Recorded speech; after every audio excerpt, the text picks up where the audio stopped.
Uwais Al-Qarani. Seorang laki-laki yang tidak terkenal di bumi, tapi terkenal di langit. Uwais seorang anak yang sangat berbakti kepada ibunya. Uwais seorang umat yang paling setia dan cinta rindu kepada Rasulullah. Uwais seorang yang banyak ilmunya, bahkan mencari ilmu ke tempat-tempat yang jauh dari Yaman sampai ke Kufah. Uwais seorang mujahid. Hanya kita tidak tahu, itulah sebabnya kenapa dia disebut tidak terkenal di bumi, tapi terkenal di langit. Sedikit riwayat tentang Uwais.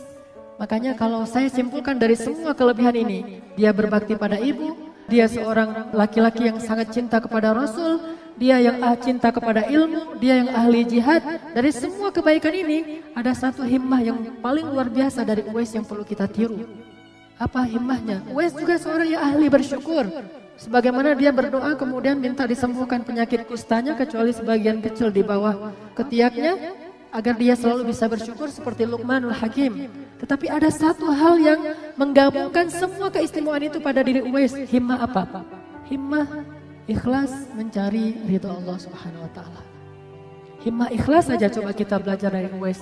Bagaimana Uwais sangat tidak suka menjadi orang yang terkenal. Sangat tidak nyaman jika dia dielu-elukan oleh orang banyak. Sangat tidak nyaman jika dia disebut di mana-mana dan dibicarakan oleh banyak orang. Dia nggak nyaman dengan suasana kayak gitu. Dia lebih nyaman ketika dia berjalan di antara orang lain, tidak ada yang menoleh ke arahnya. Ketika ada acara besar, dia tidak diundang. Ketika dia melamar seorang perempuan, dia ditolak. Ketika dia berada di masjid, dia berada di antara barisan orang biasa, tidak pernah disuruh jadi imam. Sangat tidak terkenal karena dia hanya ingin kebaikan amal ibadahnya itu dibalas oleh Allah Subhanahu wa taala. Inilah obsesinya Uwais, ikhlas. Kalau kita bisa belajar obsesi ikhlas dari Uwais, himmah tentang ikhlas, ini luar biasa. Sampai Nabi bilang tentang Uwais kayak gimana? Apa kata Nabi dalam hadis Abu Hurairah? Kata Nabi, ya Abu Hurairah, sesungguhnya Allah mencintai dari makhluk-makhluknya yang bersih hatinya, tersembunyi, yang baik, rambutnya acak-acakan, wajahnya berdebu, yang kosong perutnya kecuali dari hasil pekerjaan yang halal. Orang yang apabila meminta izin kepada penguasa, maka tidak diizinkan. Jika melamar wanita-wanita yang menawan, maka mereka tidak mau menikah dengannya. Jika dia tidak ada, mereka tidak mencarinya. Ketika dia hadir, mereka tidak mengundangnya. Jika ia muncul, kemunculannya tidak disikapi dengan kegembiraan. Apabila ia sakit, mereka tidak menjenguknya. Dan apabila ia mati, mereka tidak menghadiri prosesi pemakamannya.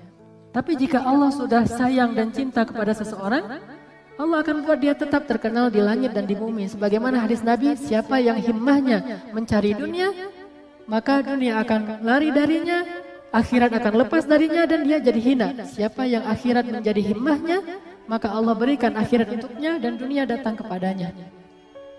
Sehingga kalau Allah mencintai seorang hamba, Allah akan mengumumkan di langit kepada Jibril, ya Jibril, aku mencintai fulan, maka cintailah dia.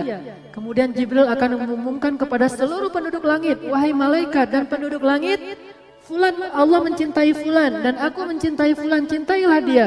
Kemudian penduduk langit itu akan datang ke seluruh malaikat-malaikat itu datang ke bumi, memberitahu kepada seluruh penduduk bumi kecuali manusia dan jin bahwa Allah mencintai fulan, Jibril mencintai fulan, para malaikat mencintai fulan, maka cintailah dia. Sehingga bahkan ikan yang ada di laut pun mendoakan orang itu. Ini luar biasa, unik. Dan inilah yang membuat dia istimewa. Tidak mau terkenal di antara manusia. Sehingga dia tidak punya dengki. Tersembunyi, amal-amalnya itu gak ada yang tahu. Dia paling berbakti kepada ibunya, bahkan tetangganya pun gak tahu. Saking tersembunyi, gak terkenal gitu. Kan dia itu dari suku Murad. Murad ini sebuah suku yang besar di Yaman. Kemudian lebih kecil lagi, kampungnya namanya Kampung Qaran, sehingga disebut Al-Qarani. Tanya kepada orang Yaman, siapa Uwais Al-Qarani? Gak ada yang tahu di masa itu. Tanya ke yang lebih kecil lagi, yaitu suku Murad. Semua orang yang keturunan Murad ini tidak ada yang tahu siapa Uwais Al-Qarani. Tanya lagi kepada penduduk Qaran, siapa Uwais Al-Qarani? Juga tidak ada yang tahu. Tanya kepada tetangganya, mereka heran, kenapa kalian nanya tentang dia? Dia orang biasa saja, bahkan kami menganggapnya orang aneh, kata mereka. Saking tersembunyinya amal dia, sehingga nggak ada yang menghargai kebaikan dia. Dia paling berbakti kepada ibunya, kita taunya dari mana? Dari wahyu yang Allah sampaikan kepada Rasulullah, bukan dari kabar tetangganya, bukan dari orang-orang, bukan dari ibunya. Kenapa? Saking tersembunyinya. Gak ada yang tahu kecuali Allah Subhanahu wa taala yang memberitahu kita lewat lisan Rasulullah sallallahu alaihi wasallam. Kemudian dia juga seorang yang sangat sering membantu tetangga-tetangga yang miskin. Itu juga nggak ada yang tahu kecuali kita tahunya lewat Rasulullah. Dia datang ke Madinah seorang diri. Setelah minta izin kepada ibunya, ibu saya ingin bertemu dengan Rasulullah, kangen banget dengan Rasulullah. Dia hidup beriman di masa Rasulullah, tetapi nggak pernah ketemu dengan Rasulullah, sehingga golongannya masuk kepada golongan tabi'in. Tabi'in itu orang yang ketemu sahabat, nggak ketemu dengan Rasulullah. Padahal generasi sahabat ini generasi yang sangat istimewa di mata Allah, sehingga Allah menyebut mereka dengan kalimat radhiyallahu anhum wa radu'an. Itu sahabat. Dia kehilangan itu gara-gara dia tidak sempat ketemu Rasulullah. Kangen banget dengan Rasulullah, ingin sekali bertemu dan bertatap muka dengan Rasulullah, ingin mencium tangan Rasulullah, ingin berpelukan dengan Rasulullah sebagaimana Ukasyah yang senang kulitnya bersentuhan dengan kulit Rasulullah. Ini kan sensasi-sensasi spiritual yang luar biasa yang ingin dirasakan oleh Uwais. Tapi dia nggak bisa pergi karena dia punya ibu yang buta tua. Sehingga suatu saat karena ibunya tahu betapa anaknya ini sering menangis, ingat Rasul sholawat sendiri tengah malam karena kangen sama Rasul, diizinkan juga, tapi jangan lama-lama ya.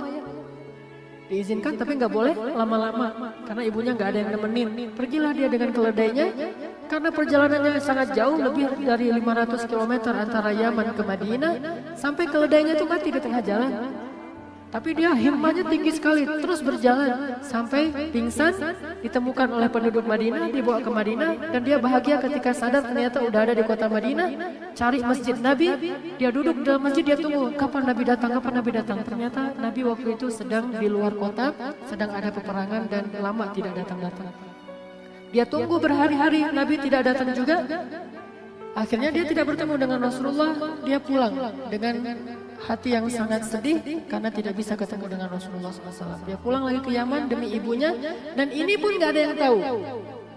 Kalau dia mau, dia bisa bilang ke seluruh orang Madinah, saya ini orang yang sudah melakukan perjalanan panjang sampai keledai saya mati, saya juga pingsan demi mencari Rasulullah, saya ini paling cinta kepada Rasulullah. Dia pulang gak ada yang tahu masalah dia. Orang biasa-biasa aja, siapa sih itu gitu, udah hilang aja tiba-tiba. Ketika dia udah pulang, Nabi datang ke kota Madinah, datanglah Jibril memberitahu kepada Rasulullah. Akhirnya Rasulullah menceritakan panjang lebar tentang Uwais. Panjang banget tuh cerita tentang Uwais. Bahkan para sahabat aja sampai cemburu kepada Uwais. Ini unik, ada sahabat cemburu ke tabi'in. Harusnya kan tabi'in cemburu ke sahabat. Ini sahabat cemburu ke tabi'in. Di antara semua tabi'in yang terkenal itu kan banyak banget tuh. Hasan al-Basri terkenal dengan ilmunya. Ibnul Musayyab atau Musayyib terkenal juga. Ada Musanna. Banyak nih tabi'in yang keren, terkenal. Tapi Uwais tabi'in yang gak terkenal dengan ilmunya, gak terkenal dengan jihadnya, gak terkenal dengan apa-apa kecuali lewat hadis Nabi yang memuji Uwais habis-habisan. Nabi gak pernah bilang ada seorang tabi'in namanya Hasan al-Basri hebat. Padahal Hasan al-Basri itu luar biasa. Ada seorang tabi'in ahli hadis namanya Ibnu Musayyab hebat. Nabi gak pernah bilang itu. Nabi bilang Uwais dari Qaran al-Qarani. Kenapa? Karena hanya Allah Subhanahu wa taala yang tahu tentang amalnya, sehingga dia terkenal di langit, lalu terkenallah di antara orang-orang yang soleh.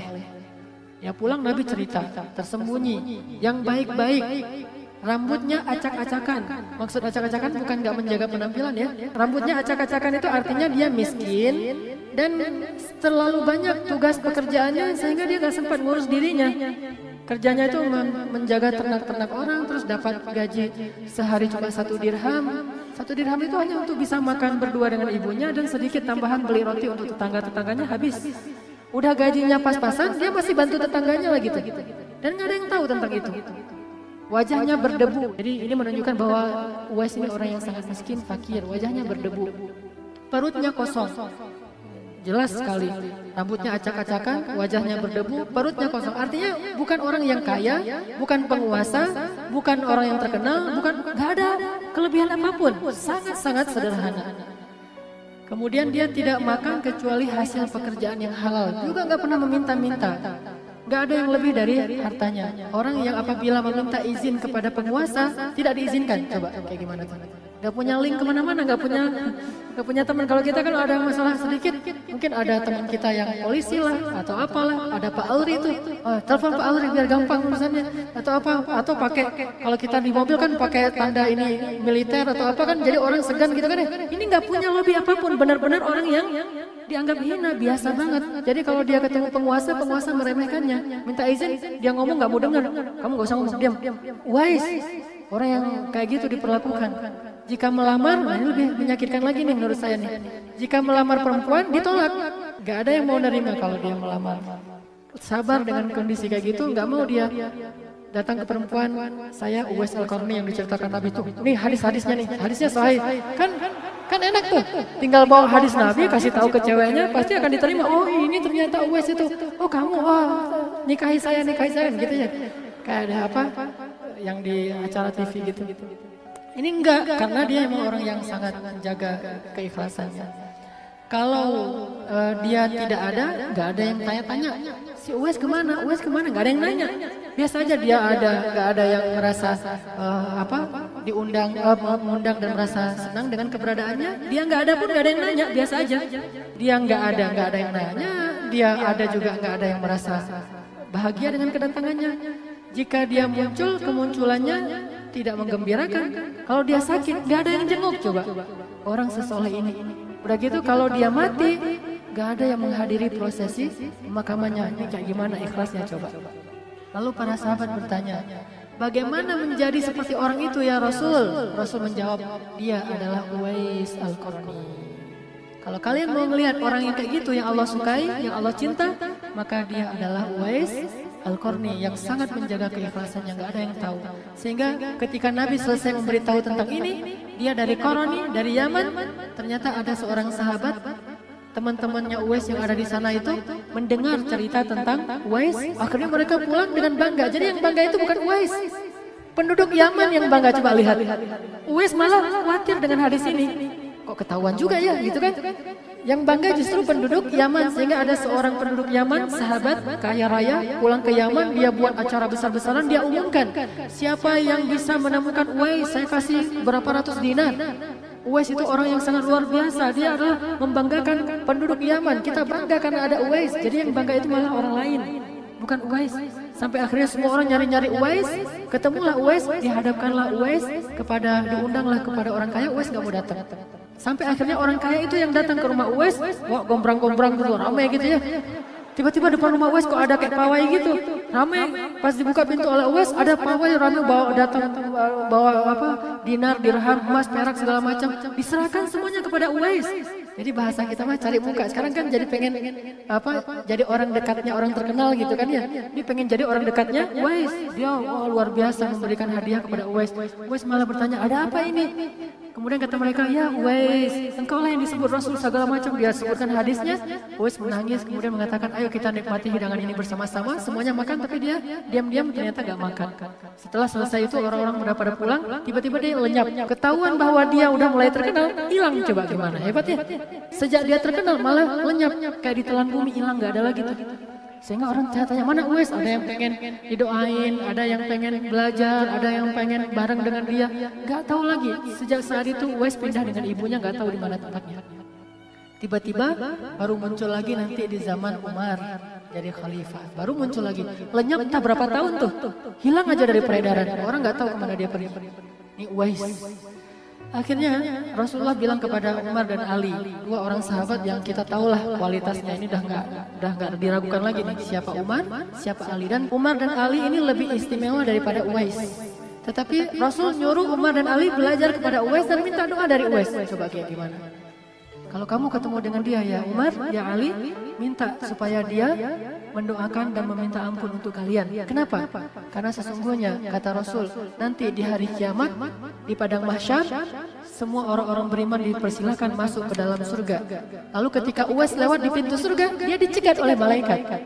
Wahai Uwais, sesungguhnya Allah memberikan kesempatan untukmu menyelamatkan manusia sebanyak suku Murad dan sebanyak suku Qaran.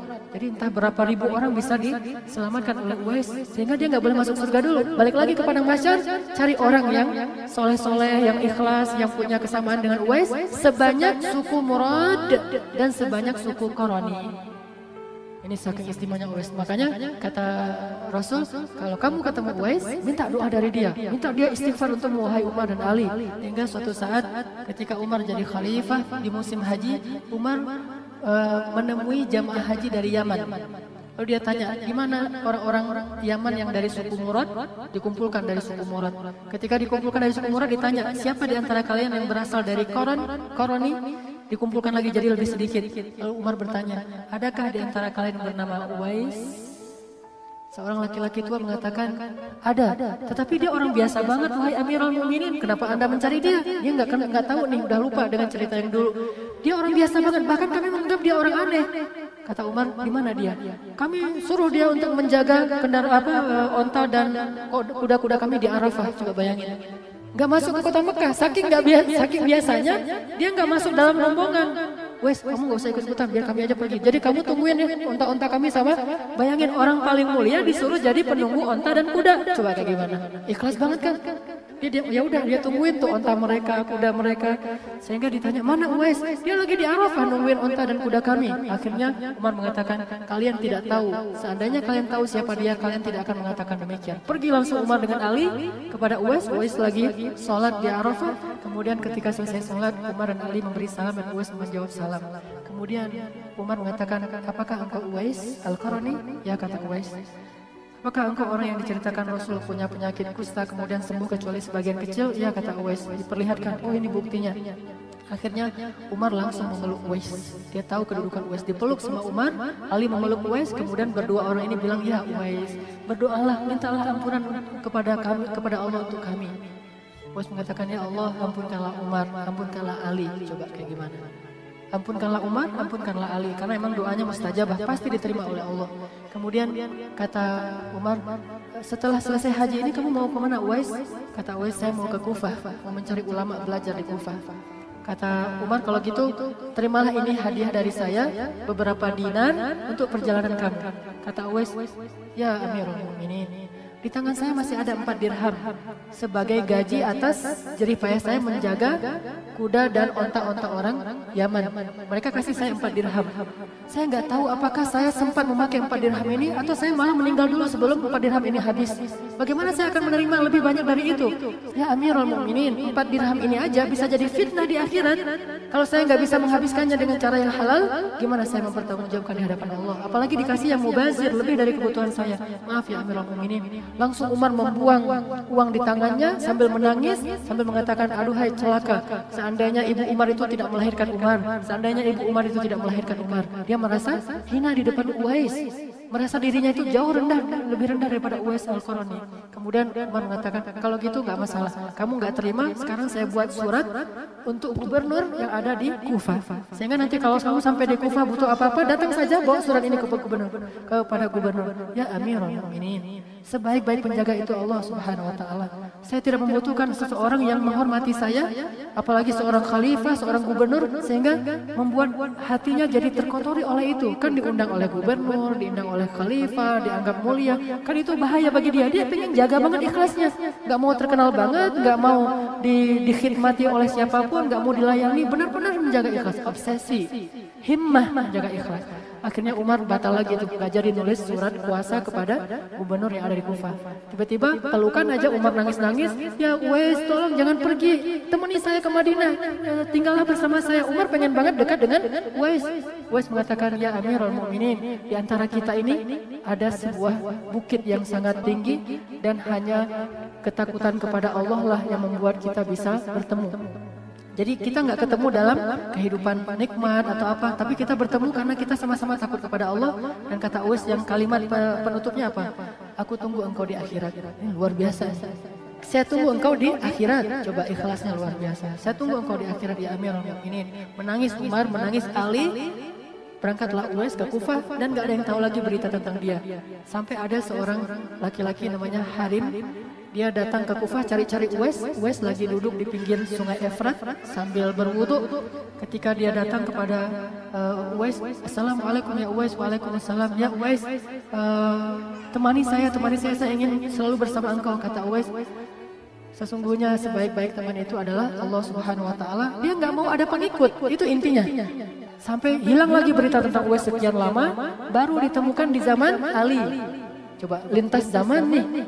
Di zaman Rasul hilang, ketemu di zaman Umar. Di zaman Umar hilang lagi, ketemu di zaman Ali. Selang khilafah Utsman bin Affan. Di mana ketemu di zaman Ali?